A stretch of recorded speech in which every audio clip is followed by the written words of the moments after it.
program according to TalkStreamLive.com. This is the Jiggy Jaguar Radio Show. Well. That was interesting. It is the world famous Jiggy Jaguar radio program. JiggyJaguar.us is the app if you want to download it and stream the show live and 24/7 replay. And of course, you just never know when we just might be on the air like we are today with iHeartRadio, and Adam Pena from Signature Sound Burgess has arrived, and then we just had Merrick come in, and then we just had him leave. So yeah, they didn't stick around very long. I was kind of hoping to get to know them a little bit better, but I'm sure we'll be seeing each other a lot in the near future. Now, definitely handled that unexpected assault with it. Great. I mean, like an owner, man. You can tell you're definitely an owner. And a good champion realizes he doesn't bite the hand that feeds him, so hopefully it'll work out good for him. Sure it will. He wants to stay champion. Now, Burgess, what else are you up to? Well, I guess since they're out of here, we'll all talk music. Because to think that the music industry is a lot safer than a lot more or less drama than the pro wrestling world. I don't know. There's a lot of drama in the music industry. Well, that too. Yeah. Wherever an artist is, there's usually some kind of drama.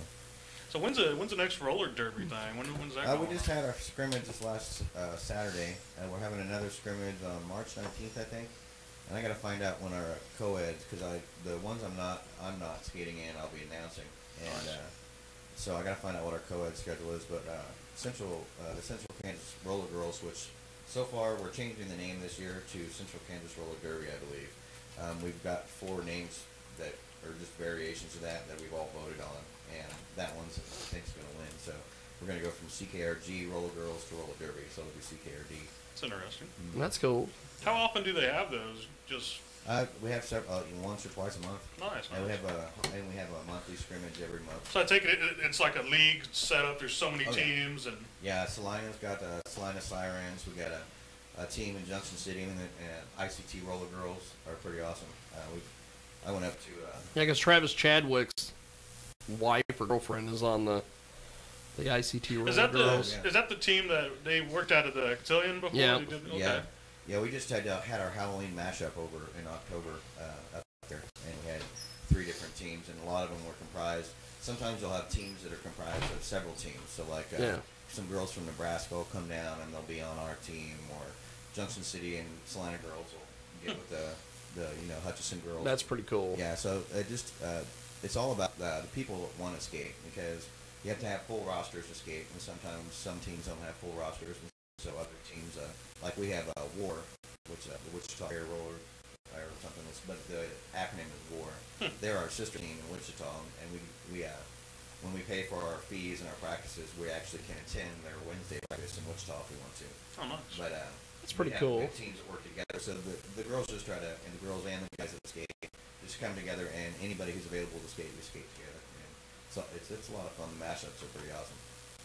So, is there going to be like a male league and a female league, or is it going to be we're building the co-ed thing? We're or the men's team this year. It's the first year that the guys are going to be on it, so we've only got 2 or 3 right now, and so we're doing the guys are going to be skating co-ed with the girls for our co-ed bouts, and hopefully we can get the guys.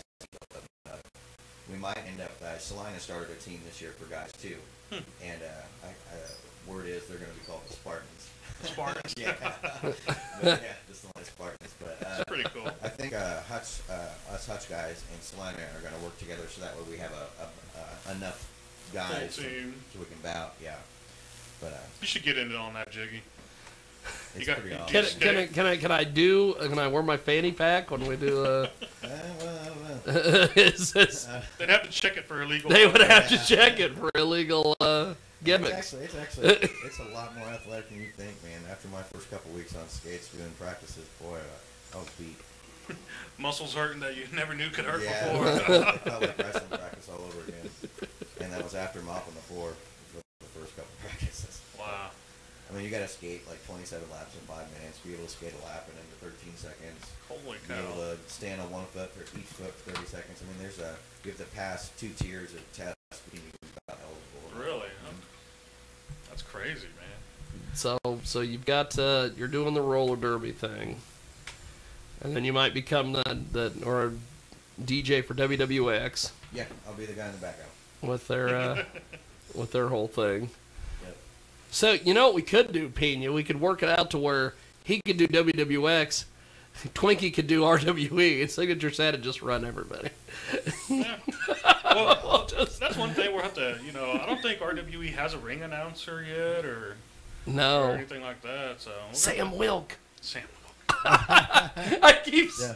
Dude, he's a good announcer. Bro. Yes. And his brother's an awesome fighter. Yes. Well, yeah. Sam did all the announcing for Mick. For Mick.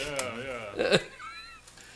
He did that. He did that show at the last show that Mick did at the Memorial Hall, and he's like, he was telling me before he goes out, he's like, I don't want to wear my suit. These people don't deserve a suit. Yeah, I bartended a fighting event that Joe the Nose Wilkes, his brother, fought up at Grand Prairie, and Sam was the announcer. Oh yeah. I remember that one. Yeah, what's Joe? Joe is fights coming up? Joe was in Bellator for a little bit. He lost some chicanery on that last one because I think he beat the guy, but whatever.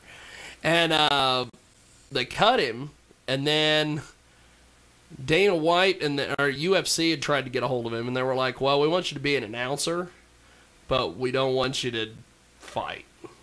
They wanted him to do stuff for Fight Pass. Yeah. And he's like, I'm not doing anything unless I'm fighting. He's not done fighting yet. And so they, Dave Rickles did a show at Century 2, like, I don't know, a couple months ago. Dana White was filming his reality show because he was trying to find the opponent for CM Punk. Right. That fight's never going to happen. God knows if that's ever going to happen. And then he flew in and he offered Joe a deal. And he goes, well, we'll make you a commentator, but we'll give you 2 fights in the UFC. And then you're going to go off and do commentary stuff. Joe's like, fine. I just want to be able to fight in the UFC. Right. So he's doing that.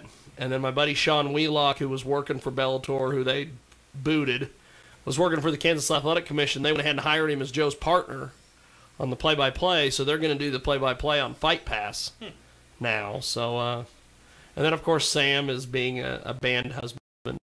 He's Morgan's tour manager, right. So it's not a. But yes, Sam. You could get Sam. You could get who else? Who else could we get? We get somebody on there. You guys will figure it out. Oh, yeah. It'll be it's going to be a. I don't know if Twinkie would make a good ring announcer. He does trivia okay. Yeah, he does trivia. Trivia's awesome. And it was fun. And the key to it really is enunciation and dictation and talking like this. And people understand. That's really the key. It doesn't matter how awesome you are or how smart you are. It matters how well you can communicate with it. Well, dude, when I was doing the trivia at Smedley's there for a little bit, it was fun. I liked doing it, but there was some of these questions. Like I would have to wake up that day and go through the questions and get it down because I think the first 2 or 3 shows I did showed up and went through the questions, and I'm like, holy crap, I can't even pronounce this word right here. What does this mean? And I'm like, shit, Yeah, I've done a lot of reading live and a lot of stuff like that. Right. So I can read something and actively dictate it in my head before I say it. Right, before it gets out. It took me a couple tries too, but and some of them after you do it for a while, the lady who types up the questions for her guy that make these questions up, you start to realize how they type stuff. Like, right. Because there's some questions that they typed out would just be worded really strange. Yeah. I don't even I ran into a few where I just kind of re-shifted things around to make it make sense to people. Yeah. Twinkie did, and this was I don't know. I don't know if this is borderline CPS stuff or what the hell's going on. But I formed a bar trivia team with a 6-year-old the other night. Oh yeah. And dude, I'm glad that trivia is taking off. Me and Brittany and little Crystal did bar trivia at the Needle. And, did you guys win? We got 4th. Not at all. But at one point, one of the questions was... What was your team name? Oh, we originally wanted to be... What was it? I don't remember. It was going to be some really strange thing, but in the end, Crystal was just like, we wanted to be Jiggy Jag. Oh, Team right. Jiggy Jag. That was my Because she favorite just part. really loves saying the name, I think.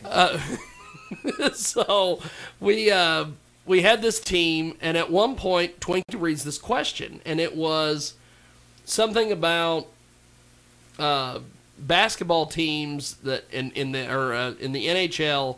Name 4 teams that are like the Los Angeles Lakers that have played, I guess, at multiple spots or whatever. And so it was like New Jersey Devils and like a few others. And everybody in the bar was like, "What? What is this? How does it?" And Twinkie was like, "I can't tell you until after." So Yeah, he had to explain the question after it was a DJ or an announcer and It stuff meant, like that, you like- don't get feedback like that. But in trivia, you have to have a backbone a little, because people will try to argue with you or try to pick apart the question. And you're like, I don't make the questions, man. I'm just reading it. Yeah. You either got the right answer or the wrong one, man. Right. Let me know. Really, what the question meant was that it started with the same sound. The first word started with the same sound, and the second word started with the same sound. Oh, So like Los Angeles Lakers, and then there Boston Brewers, and I don't even the same remember vowel the sounds others. for both words. Yeah, that makes sense. and it's like, Yeah. the hell is this? Yeah, So- but that's what we were talking about. Sometimes you have to read. You'll just sight read the question, and then you'll have to Yeah. make sure it makes sense. And if it doesn't, you'll have to word it so that way that People it can does make understand sense. it. Yeah.